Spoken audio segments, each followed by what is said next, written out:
ngiye kukubwira abantu aba uzirinda mu buzima bwawe, uzonakomesha Imana izonabakurinda.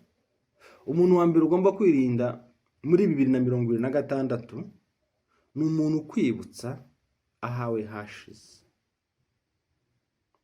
Uwo muntu uzamwirinda. Undi muntu ugomba kwirinda muri 2026 ni umuntu ukubwira ububi bw'undi muntu, akakubwira ukuntu runaka ari mubi, cagiye nawe mutandukanye azavuga ukuntu udashobotse uri mubi. Uwo muntu uzamwirinde muri uyu mwaka turimo. Undi muntu wa gatatu ugomba kwirinda ukanamukomesha, Imana ikazanamukurinda kugeza umwaka urangiye, ni umuntu ukubwira ngo ntibishoboka. Nabonye indi nkuru yababaje kandi y'umwana ukora kuri Umoja Wetu TV, ni TV ngira ngo na radio. Umwana w'umusore mutoya wambabaje cyane, nabonye yitavye Imana. N'imbaraga nini ziba zivuye muri societe nyamurenge ku muntu utangaza amakuru nkuriya, noneho iwabo amplisi ari kuri tele agapfa, ni ikintu kiba kibabaje cyane.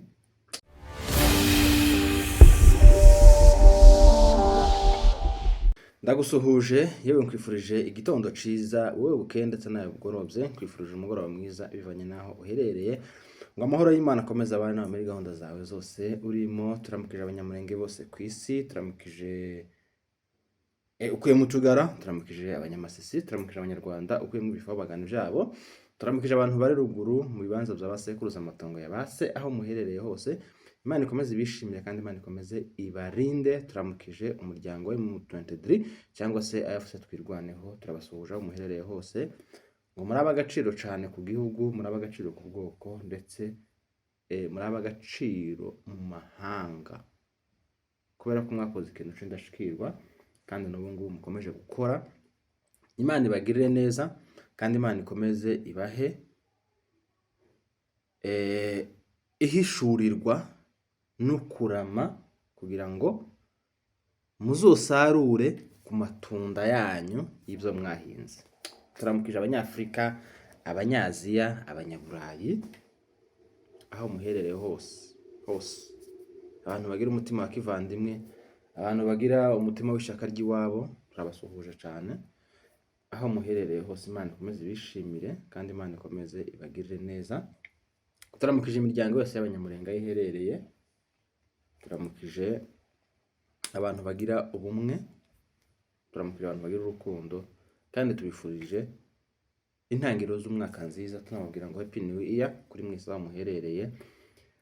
Uyu munsi turi tariki 2 z'ukwezi kwa mbere umwaka w'2026. Imyaka yirukanse yeme, imyaka yirutse. Muribuka twumva ngo muri vision 2020 ngo nituyigeramo, twagiye duhura n'abahanuzi bavuga ngo muri vision 2020 ngo kizorangira ngo abarozi bazopfa, ngo abanyabyaha bazopfa, ngo banze kwihana bazopfa. Ariko vision 2020 igera turi muri corona yari lockdown, abantu ntibanabonye n'ukuntu bakora ibintu nyine byinshi bitandukanye kubera imyaka twari turimo. None dore kandi umwaka wa 2025 nawo ushize n'ukuri ewana. Uyu ni umwaka njewe ntifuza nabuke na rimwe ko wakongera kugaruka, kubera ko n'umwaka wari mubi. Ninkubwira ngo n'umwaka wari mubi ubyumve. Wenda wowe ushobora kuba ari wo wari umwaka wawe, birashoboka, ariko hari n'undi uvuga ngo mana ushimwe ko umwaka urangiye, kubera ko n'umwaka wambereye mubi ku rwego rwo hejuru. Nimba ikubwira gutyo byumve, ariko wowe warishimye kubera ko umwaka wawe kubereye mwiza. Hari ibyo Imana yashubije wari warayisabye, wowe watureba, kandi nawe watureba hari ibyo Imana wayisabye itaragusubiza. Gusa nakubwira ngo ntucike intege, kubera ko isaha y'Imana igeze, imiryango cyangwa se amarembo yose arafunguka. Isaha y'Imana yageze, aho wari waradindijwe, Imana iziguha promotion ikanagutegera pe ukihuta, kubera ko isaha y'Imana iba yageze. umuntu agira rero ibihe bibiri by'ubuzima bwiwe, agira igihe cyo kwishima n'igihe cyo kubabara. Waba uri umunyabyaha, waba uri umukiranutsi, ibyo bihe byombi biza bikugeraho. Waba uri mugufi, waba uri muremure, waba wirabura, waba uri inzobe, waba uvuka mu muryango w'abakene, waba uvuka mu muryango w'abakire, waba uvuka mu muryango w'abatishoboye, uko waba usa kose ibyo bihe ko ari bibiri biza bikugeraho, igihe cyo kwishima n'igihe cyo kubabara. Umwana w'umuntu kiza ewana ni lazima kabisa. Ubu buzima umunyabwenge niwe wavuze ngo uwirata yirate Yesu, naho ntukirate ngo uyu mwaka wansigiye kubyibuha, uyu mwaka wansigiye amafaranga, uyu mwaka wansigiye ubutunzi. Udafite Yesu ni zero, ni ukuri ni zero. Rero nshimishijwe no kongera kwicara hano kuri channel yanyu ya Ineza Live TV. Umubiri wanje wose cyangwa se ingingo zanje zose zikora. Nimbivuga gutyo hari ushobora kwibaza ntese ubundi ntizakoraga. Icyo mbivugiye nuko nsoje uno mwaka mfite ingingo zose Imana yandemanye zikora. Hari abavunitse amaguru, hari abaciwe amaguru, hari abakuwemo amaso, hari abafite ingingo muri bo zitari izabo bongereweho kubera wenda ibibazo by'uburwayi. Impyiko murabizi ko abantu bamwe bafite impyiko zitari izabo barazihawe kubera uburwayi. Yewe haba hari n'abafite imitima itari iyabo, ni ukuri pe. Ariko jewe ndashima Imana cyane cyane pe ko mfite ingingo zanje zose Imana yandemanye zikora, meze neza pe. Kuba rero mbifite sinokwama nishira hejuru mvuge ngo nguriya ngo kuriya ngo ameze ngo impyiko afite siziwe, nawe siwe, ni ibihe. Icyo ufite uyu munsi ni ibihe, icyo udafite uyu munsi ni ibihe. Rero ntiyumve ko birangiye, ntiyumve ko igikuba cacitse. Abanyamurenge bagize ibyago muri uyu mwaka tubahaye pole, nako pole umwaka washize ane pase tubahaye pole. Kandi ndizera ko muri kwiga kubana n'ico kintu, kubera ko nta yindi option ihari, nta yindi. Tuzopfusha ngo wama wumva ngo ubuzima burarangiye ngo ngiye kwiyahura, cyangwa se ngo wama wumva ngo igikuba cacitse ngo kubera ko byamba. Reka da, si wewe wa mbere. Ukabana bose amaze gupfa, abuzi n'abutazi ni benshi. Rero hari ikintu kiza kiba ku muntu akumva ijuru rimwituyeho cyangwa se imuguyeho. Uzuvuga ngo si uru rugendo si urwanje njenyine, ni urwa twese. Hari igihe umuntu apfusha, nico kintu gikomeye kibaho mu buzima kinagora kwakira, ukamusanga yigunze, ukamusanga yihebye, noneho ntakiyanavugisha abantu, ntakihayegera abantu, karabahunga. Ukamusanga nyine ukuntu ameze nk'uwanyagiwe kandi ari ku zuba, kubera ko kumva ko isi murangiriyeho. Ndagira ngo nkubwire ko ibyo byakubayeho si wewe wa mbere, si nawe wenyine, n'abandi biracababaho, natwe bizotubaho, yewe nawe bizokubaho ugende. Ariko wirata ubuzima yirate Yesu wenyine. Nuko ntabwo twovuga ibintu byabaye muri umwaka ngo tubimare, turagenda dukonjoraho hirya no hino kugira ngo tuze kubikusanya byose bise nibigiye kuja ku murongo umwe cyangwa se nibyegeranye. Twagiye tubona abantu beza muri uyu mwaka, abantu badufashije, kandi pe barahari. Reka mbanze mbabwire kano ka message abantu mwadufashije. Hari igihe umuntu aguha akantu akakubaza ntese aka kantu nguhaye hari cyo kakumarira, ariko ndagira ngo nkubwire hari n'igihe ugatanga ari nako konyine afite imbere n'inyuma. Bantu mwatubaye hafi uyu mwaka washize, bantu twabwiye mukatwumva, ntimutwumvire ubusa. Ni ukuri kw'Imana. Imana iheze umugisha amaboko y'intoki zanyu, Imana iheze umugisha imiryango yanyu, Imana iheze imigisha inzaro zanyu. Kubera ko hari nk'igihe umwaka ushize ndabyibuka, hari igihe umuntu yigeze kunkorera ikintu aragikora pe, ndavuga nti yeme muzamureka. Abantu baba waruguze umuntu ukumva atakuzi, umuntu ukuremera atarakubona, umuntu ugwa ka message ka M-Pesa atakuzi, ukamubwira gusa ati simpagaze neza, ushaka uko wabigenza, akamabyumva cyane akabikora. Ngira inshuti z'umumaro zitari iz'indyarya. Nuko mutanyemera ngo nzobavuge mu mazina, ariko mwarakoze kuva mu kwezi kwa kabiri. Ukwa mbere akenshi kuza gushira umuntu atarisobanukirwa neza igihugu arimo, ataramenya situation y'ibihaye bija mbere. Nika kwa kundi ku itariki ya mbere izishira nyine mwaraye mu makesha, hama mushika mukirwa mujyamye, mukabyuka nimugoroba, kera mugashiduka saa 4 z'ijoro zabaye, kera itariki za mbere zituyemo. Rero abantu benshi bamwe na bamwe ukwezi kwa mbere gushira nta migambi baragira, ta plan y'umwaka bamwe. Ariko hari usanga umuntu ufite plan y'imyaka 5, y'imyaka 10. Ngibyo ntabwo tworeka ko bivuga. Ariko njewe nukuri ku giti cyane ntavuze wowe, ukwezi kwa mbere kuza gushira ntaramenya icerekezo pe. Nukwezi kuba kujagaraye, kuba kurimo crise. Ninkubwira ngo crise, uko kwezi kuba kurimo ubukene kubera gusesagura mu kwa 12. Ariko kwezi kuba kurimo ibintu nyine bisa n'ibidasobanutse. Uyu mwaka rero nabonye inkuru y'abateka mutwe pe. Ngiye kukubwira abantu aba uzirinda mu buzima bwawe, uzonakomesha, Imana izona bakurinda. Umuntu wa mbere ugomba kwirinda muri 2026 ni umuntu kwibutsa ahawe hashize. Uwo muntu uzamwirinda. Undi muntu ugomba kwirinda muri 2026 ni umuntu ukubwira ububi bw'undi muntu, akakubwira ukuntu runaka ari mubi, cagiye nawe mutandukanye, azavuga ukuntu udashobotse uri mubi. Uwo muntu uzamwirinde muri uyu mwaka turimo.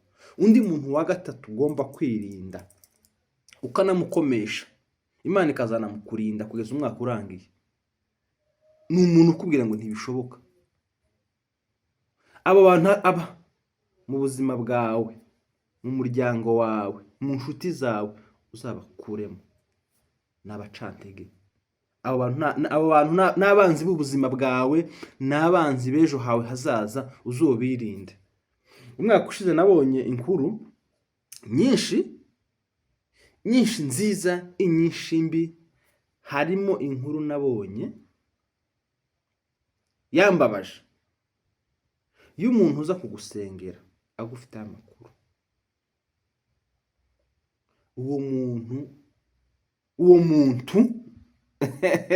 uwo muntu ameze nk'icorezo kiri mu bantu. Ufite uburwayi bwawe, cyangwa se ufite itaje, cyangwa se ufite ikintu ushaka gusengera.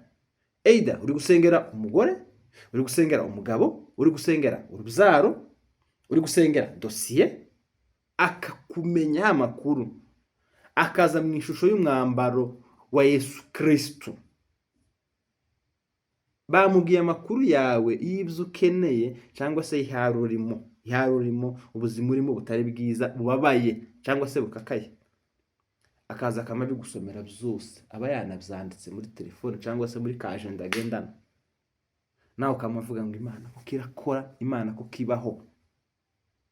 Sha wa muntu we, Imana izakuturinde muri uyu mwaka, tuzohure nawe uzoje kure yacu, kubera ko umuntu mubi uri ba Goliyati. Wowe ukama wibwira ngo Imana iragusubije, mukozi w'Imana zigahunda zanje zose, kandi koca ni umuntu waje wakugendereye agufite amakuru. Uwo muntu ni icorezo muri societe, kandi nikivume imbere y'Imana. ariko uzi umuntu uza kukubwira inkuru yabwiwe sha wowe ikuberemereye muri wowe. Ibi bintu mpamvuga hari umuntu wabyumva cyane, hari umuntu wabyumva cyane kuruta uko mpamvyumva. Kandi ibi tuvuga ntabwo twibagirwa ko hari abantu baba babizi cyane kuturusha, kandi tuba tuzi ko turi kubwira abantu bakuru kuturuta. Rero niyo mpamvu tuza tugerageza kubivuga nkaho tutaha tubibigisha, tukabivuga nkaho tuzi neza ko ni ibintu bibaho byeze, kandi hari abantu babifitemo uburambe, hari ababikora, hari ababikorewe. Niyo mpamvu tubivuga tutaha dusa n'abababurira. Nuko nigeze kubona ku rusengero ahantu hamwe nari mpari, sinkuru nabwiwe, y'abantu bazana utuntu tumeze iyo tumenyeho amazi tuba tumeze nk'ibinini, niko nabyita. Iyo tumenye urashobora kutumena tuba tumeze nk'umunyu cyangwa se nk'agafu, utumenya ahantu mu butaka ntiwukabona, nyine kaba kari aho ngaho, nyine kameze reba nka kwa kundi umunyu ufata gutya ukagenda uwunyanyagiza hano, hari igihe utonabimenya n'umuntu akanawicaramo utanabimenya. Iyo rero utwo tuntu umenyeho amazi tugira kurere ya rouge isa n'amaraso. Mbona abo bantu baza mu itsinda rya minisiteri ntari buvuga izina, baza ngo baje Imana yabatumye ku ikanisa nari ndiho. Iryo kanisa rirahamaje nari mpare naje uwo munsi wa gatanu, nanagiye kwisengera, naje nayo mfite itaje cyangwa se icifuzo, kuko nawe uzuja gusenga, nimba uzuja gusenga udafite icifuzo cyangwa se utagiye gushima, tukazubireka nta mpamvu yo kugera mu ikanisa uba ufite. Noneho bafata utwo tuntu batumena mu kageti k'umuryango ugana kuri toilette.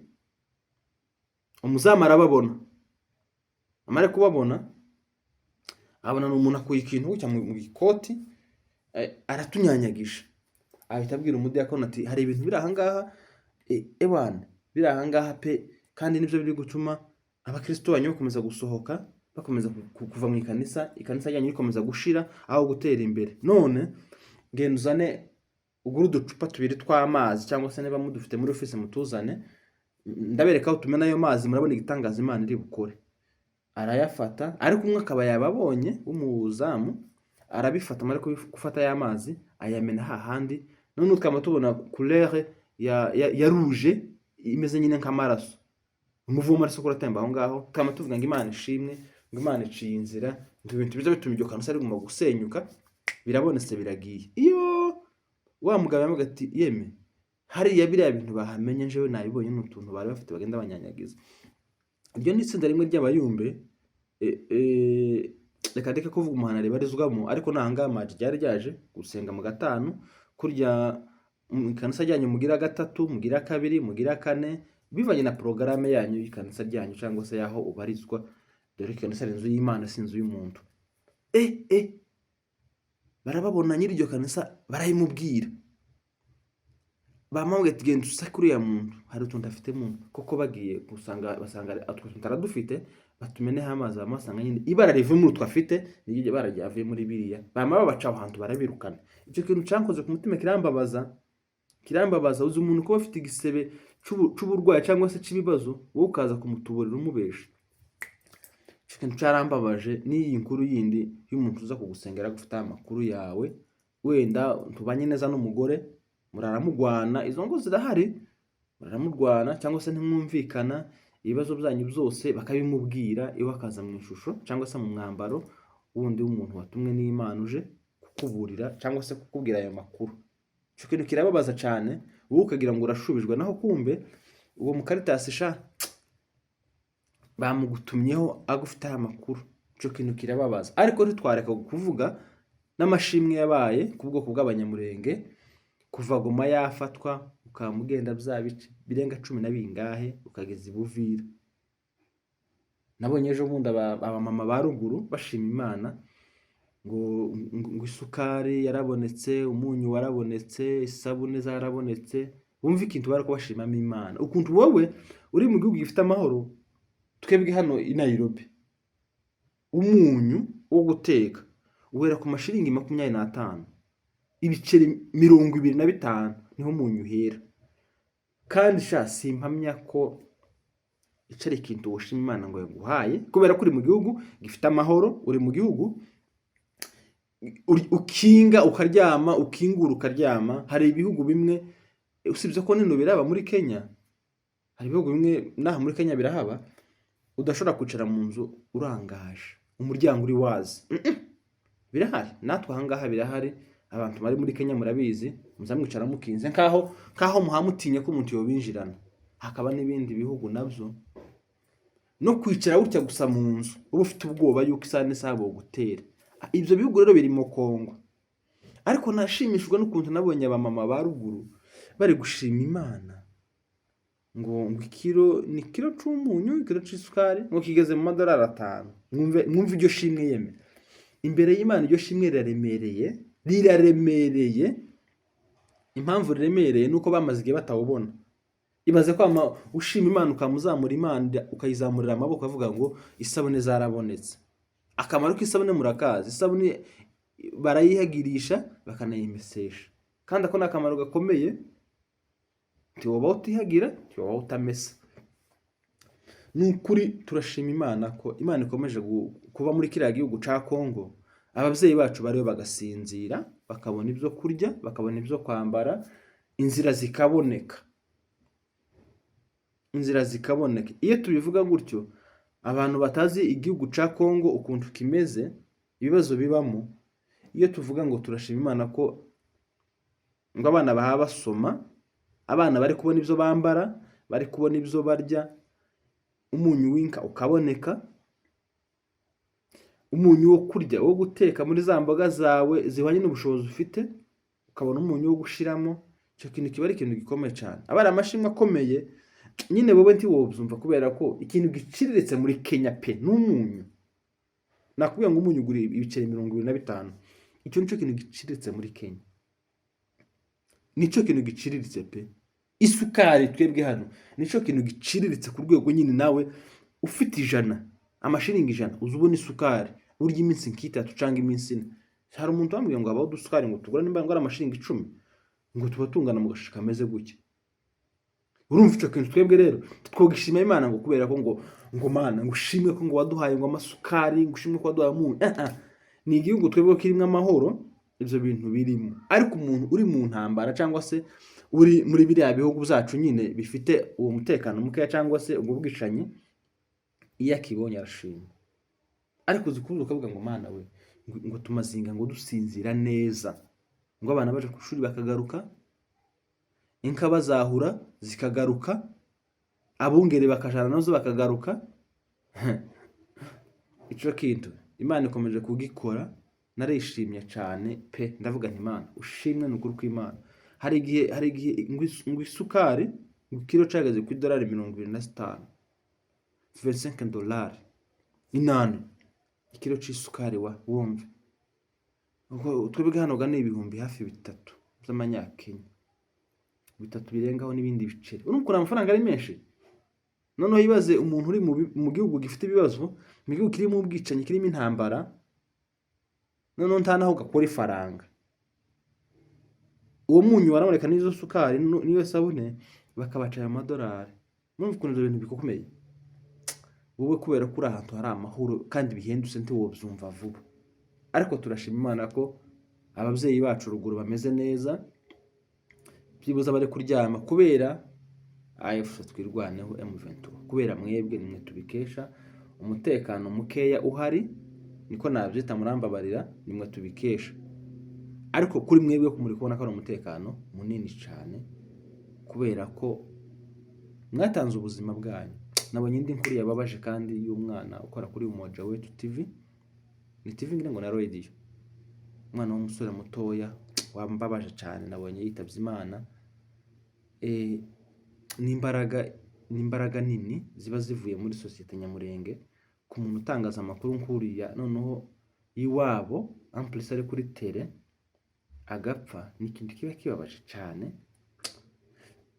Reka tuvuge ngo Imana itange ihumure ku muryango avukamo, ndetse n'ubwoko bw'abanyamurenge, ndetse n'iyo televiziyo yakoreraga. Murayizi ko yavugaga amakuru ibo bavuga twebwe cyangwa se abatari kuri tele tuvuga amakuru twagiye dukura ku binyamakuru bindi, yewe amwe tukanayakura no ku bantu nyine bari ruguru, ariko uriya we yarari kuri tele avuga ibibera iwabo, televiziyo nziza, atangaza uko iwabo hameze, uko bwije, uko bwaramutse, ariko ubu tuvugana akaba atakihumeka umwuka w'abazima, atakiri mu mwuka w'abazima.